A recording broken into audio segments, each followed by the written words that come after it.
Hello friends, welcome to BLK Pediatric Practice. I am Dr. Shetty. I am a pediatrician and an IBCLC and I work with BL Kapoor Hospital, New Delhi as a lactation consultant.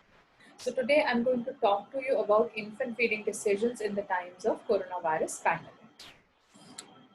As pediatricians, we all know the benefits that the breast milk offers. We know that breastfeeding is the optimal way to feed a baby and it is the optimum food.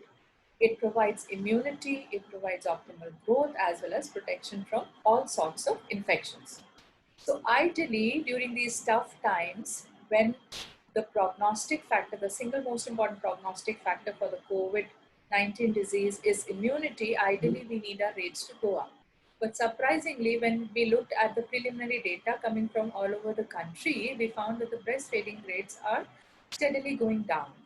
And this was a very alarming situation. This is a very alarming situation. And when we tried to look into the causes, we found that lack of knowledge about recommendations, both in the healthcare workers as well as the general population. Then lack of standard operating protocols, as in we knew the recommendations, but we did not have any standard operating protocols, and lack of manpower. So we knew recommendations, we had standard operating protocols, but we did not have enough manpower to support them. And last but not the least, lack of anticipatory guidance given to families when they leave for home after delivery or cesarean. These were the three important causes that were accounting for majority of the downfall in our breastfeeding rates. Let's look at let's have a look at the recommendations. So WHO, UNICEF, BPNI, FOGC, ILCA, CDC unanimously all say the same thing. Do not separate mother and baby. Initiate earliest skin to skin contact. Initiate breastfeeding at the earliest.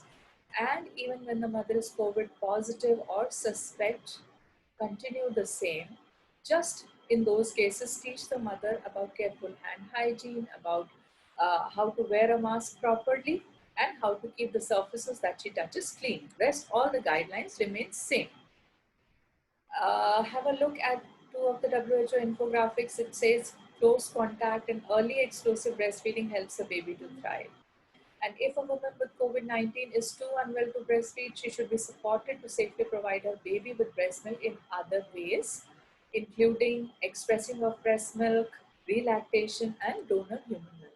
So basic idea is telling everyone, the family, about importance of breast milk breastfeeding and the significance of immunity it provides. Now, the commonly encountered scenarios in our day-to-day practice in hospitals as well as private clinics are a few, like babies born to a coronavirus positive mother. Now, if the baby and mother both are fine, they do not need any extra hospitalization. If the mother is okay, asymptomatic or has mild symptoms, both mother and baby go home on breastfeeding. Suppose the mother is sick and needs ICU care. So it is very important that the mother and the family as well as the team taking care of the mother, they need to be taught about how to correctly express breast milk, how to store that breast milk, how to handle that breast milk, and how to transport that breast milk for the baby. In case those situations where the baby is sick and has been shifted to the NICU because of some prematurity or any other reason, then also the family needs to be guided in the same things: expression technique, frequency, storage, transport, and all that, so that mother can maintain her milk supply in the absence of direct breastfeeding. Then a common situation that we encounter is a breastfeeding mother, she becomes coronavirus positive. So she was negative, she was breastfeeding, and one fine day she is positive. So what we see is the family gets really panicked and they say we want to separate the mother and baby. We do not want the baby to catch infection. It is very important to make them understand that mother is coming from the community. Mother is living in that same family where we are thinking of separating and keeping the baby. Right. So who did the mother catch the infection from? Maybe the family who's at the moment symptomatic, but maybe will become symptomatic in a day or two, or the community. So if the baby stays with mother and mother follows masking and hand hygiene, there is lesser risk of transmission of coronavirus, but we are sure that the mother's milk will provide antibodies against coronavirus to the baby. So it's a much better situation than when baby is in the community, equal risk of getting infection and not getting antibodies. Then we also encounter situations wherein mother with a few week or few month old baby comes and gives us a history that she could never initiate breastfeeding because she was coronavirus positive during the time of delivery. The place where she delivered did not have proper protocols in place or did not have enough manpower in place to help her with initiating breastfeeding. So now that kind of mother comes, depending on the duration for which the breastfeeding had stopped or the duration for breastfeeding was not done, we can help her with initiation of lactation. It is, the term is relactation, and any skilled lactation professional or breastfeeding counselor can guide her into that. So if you have someone in your hospital or in your practice, please refer the mother to that person. Here is a decision tree given by WHO for the current times. So if a mother is suspected or positive, if she is not suspected, she is not positive, things go as usual. But if she is positive or is suspected of having coronavirus disease and she is well enough to breastfeed, immediate skin to skin contact, earliest initiation of breastfeeding, support with day-to-day issues of initial days of breastfeeding, that's done. If a mother is not able to directly breastfeed, suppose the mother is sick and is not able to directly breastfeed, she is able to express, then she is helped with that.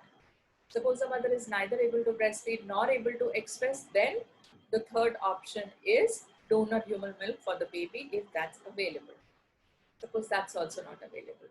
Then the fourth option is wet nursing. So if that is available and also if that is acceptable to the family. If none of the above measures are applying here, then the last choice is formula, which is simply put human milk. So as soon as the mother's issues start setting, if the mother was having issues, baby is to be put on the breast if it was not being done before. And mother needs to have some kind of phone number or handout or appointment details where she can reach out for a teleconsult session or for a phone consult session wherein she can seek help for her breastfeeding challenges. In those situations where the mother never did initiate breastfeeding, she is helped in initiating breastfeeding and with relactation. Now, some practical tips so that we can give better breastfeeding outcomes to our families. We need to ensure that there is some assigned person in the labor rooms and OTs who can initiate earlier skin to skin contact and thus avoid separation. Then ensuring availability of skilled breastfeeding support nurses in the hospital who are trained in the practical skills, who can help the mother with the initial hiccups during breastfeeding, during her breastfeeding journey. Then ensuring that the family knows when, how, and who to reach out to for breastfeeding help.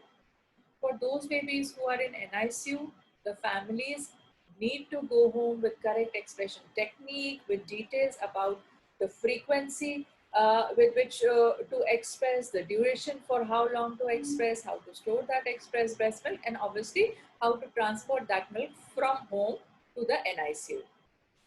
And lastly, those moms who were not able to initiate breastfeeding, they need help and support with relactation with some skilled lactation support person. That's it for today. Thank you.